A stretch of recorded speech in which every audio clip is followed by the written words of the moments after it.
This is my review for 50/50. Now, this is a very, very, very challenging film to watch.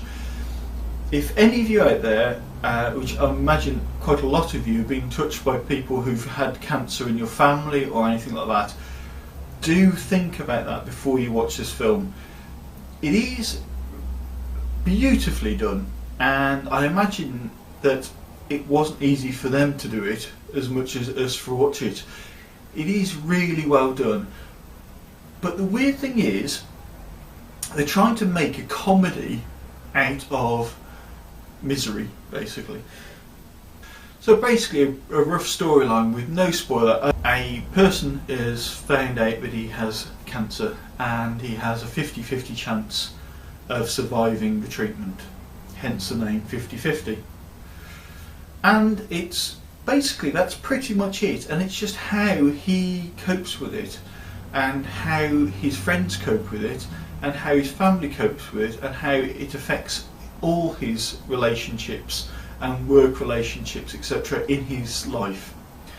I think it's beautifully done. I mean, really well done. I found it very challenging to watch since I've actually lost somebody in my family not long ago to cancer, and it is very hard to watch. And it kind of reminded me of all the stuff that I went through.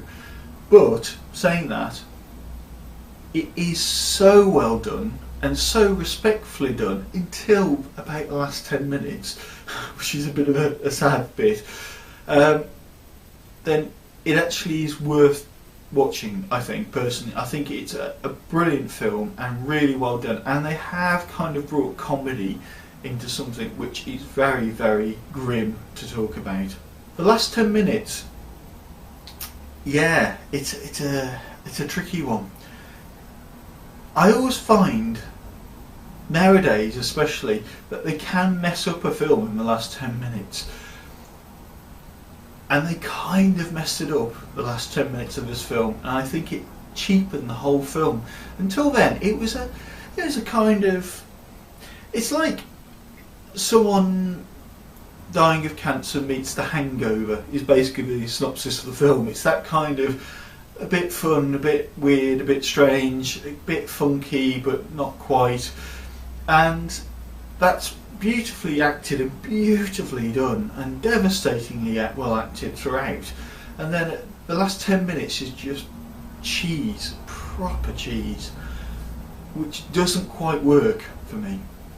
So I give this film 3.5 out of 5. It probably would have got 4.5 out of 5 if it hadn't been for the last 10 minutes, which kind of let it down quite a lot. And also there's other little plot themes throughout the whole film which let it down a little bit, but the acting was beautiful and cinematography is amazing, and it's a real shame that the last little bit just makes it very fratty and very, very childish, actually. I hope you enjoyed this review. Thank you.